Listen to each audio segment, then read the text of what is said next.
This is where it's gonna be make or break.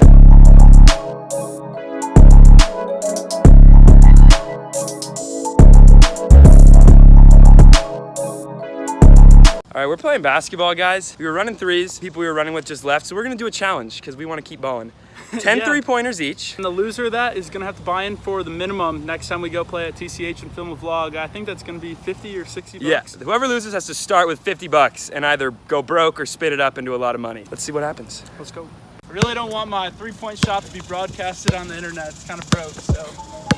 Go easy on them in the comments.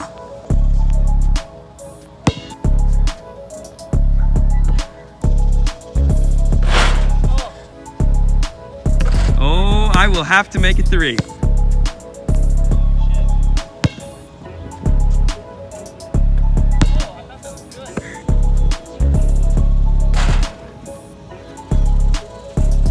Oh, the top of the key. The final total, 2 out of 10. That's 20% right there. That's not very good. All right, Rosie. Oh, gosh, this is not looking good already. Okay. Holy shit. He's got to miss all of these. Probably shouldn't have challenged someone who's actually good.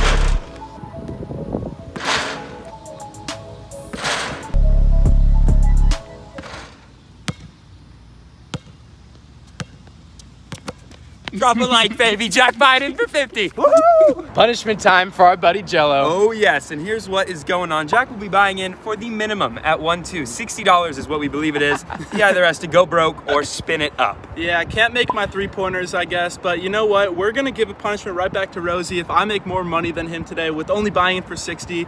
We're gonna pick his costume or outfit for the next upcoming live stream. Costume? Costume, outfit, whatever it is. Jello, if he beats Rosie today, gets to pick his outfit. Let's go. Let's see who wins. $60 buy-in. We buy in for a whopping $60. Head over to our table and place our fat stack down. We are the laughing stock of the table currently. Let's hope to run it up.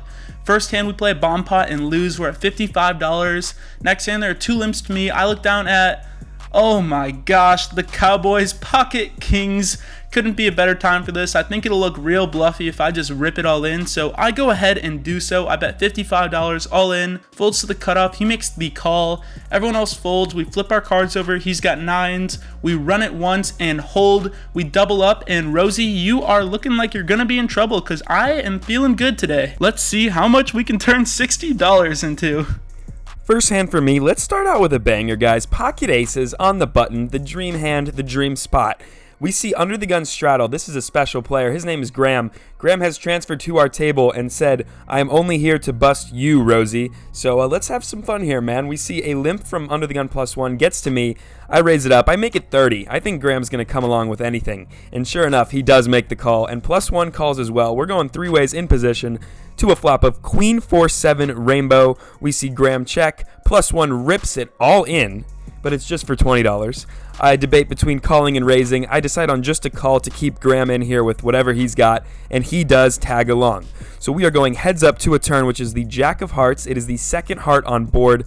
Graham checks. Queen Jack is past us, but I'm not really concerned about much on this board. I size up to charge the various draws now available. I make it 100. And Graham folds. We still got to go to a showdown here. We are up against the all-in player. The river is the 7 of clubs. We show our aces. We are good. He has pocket 6s. Was just trying to get rid of the rest of his stack, and he did so. So we scoop a big one to start the session. Only a couple hands later, we're dealt ace-jack offsuit in the +1 position. We decide to open it up here to $6. Can't be raising too big with such a short stack. We end up getting 5 callers. Off to a flop becomes Jack 8-4, 2 clubs and a diamond. Flopping top on this board, I'm going to bet pretty big. I bet $35, hoping to get some calls. We get 2 callers. The turn is the deuce of spades, and I think this is a great card just to go all in for my remaining $80. Go polar here. So I go ahead and do so. We only get 1 call. We're off to a river. Comes the ace of diamonds. We bink top 2 pair. I flip it over and we are good. The gentleman who called me had ace 7 of clubs, so he was drawing very live to that nut flush draw. Luckily, We double up through him, and now we are sitting at a normal stack, about $300 in chips. This is wild, turning $60 into $300 in just 2 hands. Rosey, you are in for a world of pain. Start commenting what you guys want him to wear now, because I'm feeling like I'm gonna win this challenge. As I'm stacking my chips up, Frankie comes and takes a seat next to me. Hopefully we will both be running it up. I get called to 1-2 and end up right at Jello's table to his right. We start in the big blind with ace-6 of hearts. We've seen under the gun Old Man Coffee limp to $2. The cutoff bets 15, and now in a spot I normally would just call, this guy seems visibly upset and looks like he's trying to go home. With the short stack and the possibility that I'm beating him right now, I 3-bet to $40. Under the gun makes a standard fold, and he makes the call. The flop comes way too good for our hand, ace-6-8. I just check hoping he'll stab, and he checks it back. The turn's to 3. I now bet $20, and this man does not want to be at the table anymore. With $40 left in his stack, he makes the call, and it looks like he has the chips already in his hand, so before the river comes out, I bet $20 all in for him. He makes the call with $17, slightly less. We're good. The flush gets in, but 2-pair is the winner. Good start to the session. This one's a weird one. We got ace-king offsuit under the gun. We make it $10. We're playing 8-handed. And we get 1, 2, 3, 4, 5, 6 callers. Everyone but the cutoff. 6 of the 7 eligible bachelors decide they want a rose, they want to tag along. We're going 7 ways to a flop, which comes jack, 10, deuce, 2 hearts. The hearts are a jack and a 10. We've got the backdoor royal. We've got the gutter to the nuts. We've got 2 overs. I will not be c-betting 7 ways, however, I check. Under the gun +1 leads out for 35, and everyone makes the call except for one person. It's on to me. We're getting the odds to hit one of our weird draws, so let's tag along. I make the call. This is fun. We're going 6 ways to a turn, which is the deuce of clubs. That kind of renders a lot of our draws potentially dead. And when the big blind donks out for 85, I think we have a pretty straightforward fold, and everyone folds. And the big blind shows jack deuce for the boat. Poker is weird, and poker is fun. On to the next one. $300 in our stack. We decide to tighten up a bit until we are dealt 6-7 of spades under the gun. This hand is way too pretty to be folding. I open it up to $7 and get 3 callers. We're off to flop 4 ways out of position. It comes 3, 5, 10, 2 spades and a club. We've got a straight draw and a flush draw. I think this is a great board to continue betting on, so I bet $15. The guy to my left calls, folds all the way around to the button, and he raises to $55 here. I think he can be doing this with all bigger flush draws as well as a 10. It folds back around to me, and I have a decision to make here. He has exactly $100 left in his stack. I think if I just call for $40 more and brick the turn, he's probably going to go all in, and I might have to fold at that point. I don't necessarily want to fold this hand. I have a pretty strong combo draw. I also might be able to get a bigger flush draw or a 10 to fold if I go all in here. I'm not drawing dead against any of his holdings, so I rip it all in for $300. The guy to my left folds, and he makes the call for his remaining $100, unfortunately. I ask him to run it twice, and he says sure. Off the 2 boards, they come 3 and 3 on the top board, no help to us. Turn on the bottom board is the 5 of spades, then king of clubs. We hit our flush, but the board is paired. I flip over my 6-7, expecting to chop this one, till he flips over the dagger in my heart, 10-5 offsuit. He's a full house on both boards and scoops this one in. We are now sitting with just a little over 100 in our stack. Rosey, you are one lucky dog. And we get into a very interesting spot with no definitive conclusion, so we'll have to try to put together the pieces together. Alright, let's see it.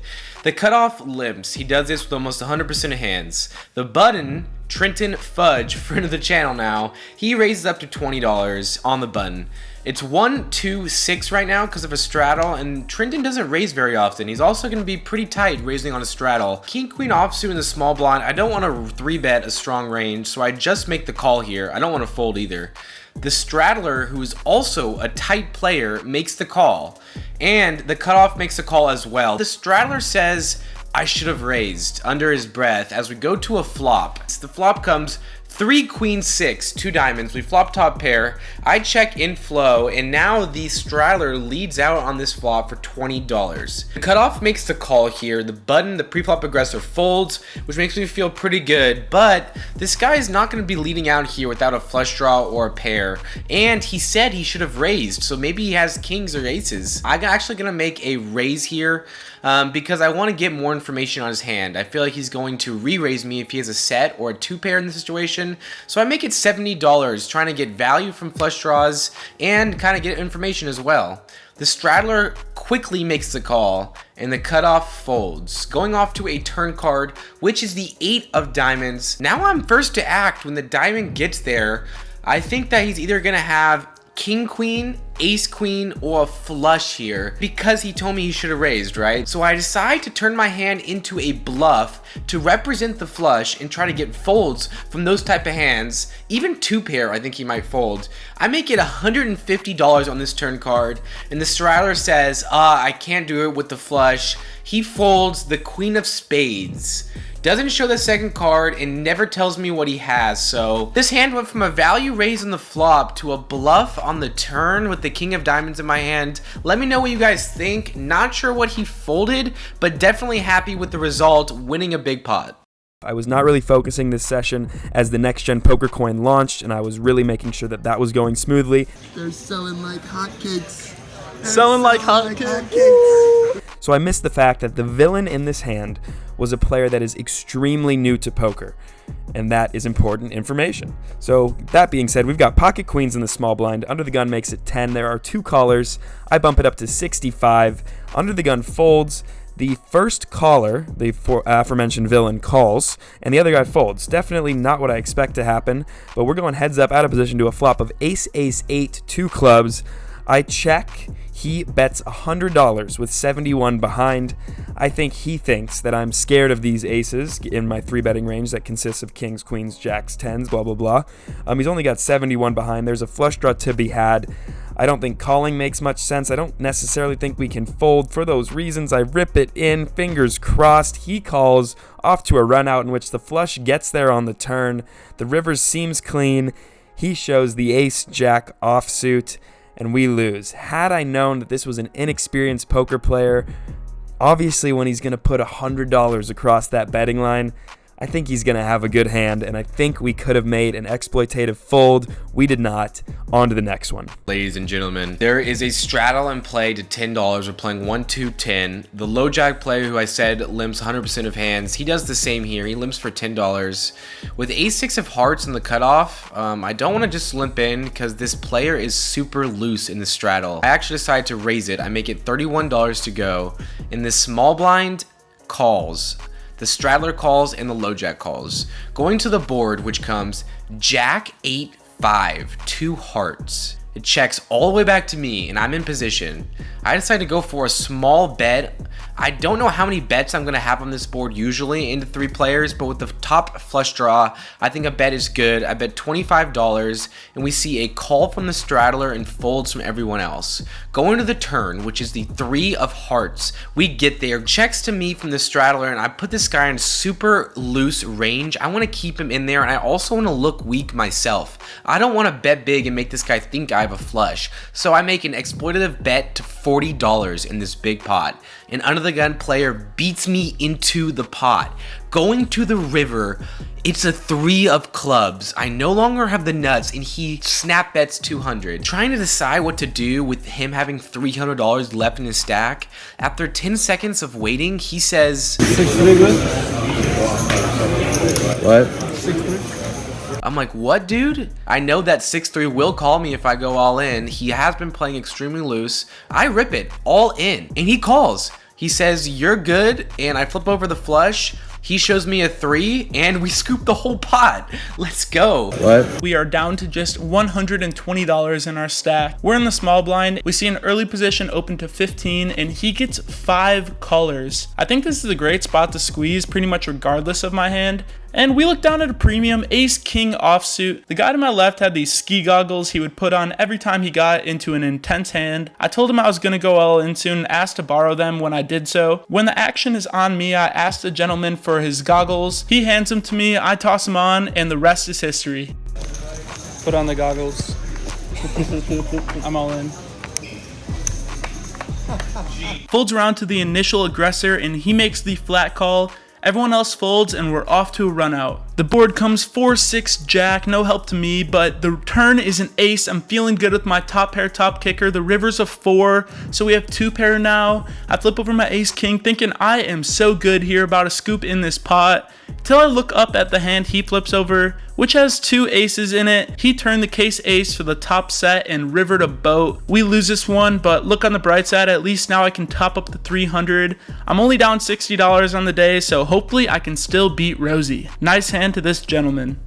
Next hand for me, we got 9-7 of spades in the cutoff. See a hijack limp, I bump it up to 15. The small blind calls and the limper calls as well. We're going 3 ways in position to a flop of 7-3 deuce with 2 diamonds and a heart. Checks to me. It's not very often you flop top pair with this hand. I want to protect it. I bet $30 and only the hijack calls. This was a player known to call very light. The turn is a pretty good one. It's the 3 of hearts. It brings in the backdoor flush draw, but we still somehow have a top pair. So when he checks, I'm going to bet bigger. I make it $60 this time, and he makes the call. Hoping for a clean river. It's the jack of hearts. I mean, it could be worse. The backdoor flush gets there, however, and it is an overcard. So when he checks, let's get to showdown, and let's do it now. I check. He shows ace queen offsuit for nothing, and we are good. Okay, we just did a count. How much time is left in our session? Let's see, it's 6:45. We have 15 minutes. There's 15 minutes left in our session. I am down 127. I'm down 130. And Jack is down 130. And we are sitting right next to each other with 15 minutes to go. I'm about to play a bomb pot. I'm about to not play a bomb pot. Just watch. So, shit, this is where it's going to be make or break. Just comment right now what you should wear before you even know what happens, because I'm about to win this. And he just jinxed it. Let's go. Rosey was right. I jinxed myself, and we get dealt a garbage hand in this bomb pot and whiff both boards and fold. Rosey's going to win this challenge. Congrats to him. But guys, don't forget to like this video so we can still make Rosey wear something ridiculous on the next stream. And that'll do it. I survived. I will not be in a costume. You know, actually, if this video gets 1,000 likes, I will still wear a costume. That's fair. Is that fair? Fair for me. So, as a result of the challenge, I will not be wearing a suit or whatever costume. Unless there are 1,000 likes on this Yes, video. I made that comment, Frankie. Rosey yes. agreed to it. I agreed to it. I think it's fair. If we Okay, get cool. 1,000 likes, I Cool. will still do it. Please but do we were it. into the game for 600, out for 470, a $130 loss. I had some pretty fun experiences with my short stack, but that was short-lived, and we were in the game for 460, out for 302. Hey, we got our buddy Ray here. Hey, as those boys had exciting nights, we had a pretty casual one, in for 300, out for 1,200, a profit of $900. Solid session, and That's easy. Are you joking when you say you're being sarcastic? good luck to the rest. Yeah, It's okay. normal for Frankie. It's It's normal. normal for him. For us, that's not normal. Hey guys, leave a like and subscribe for that big pot. Peace.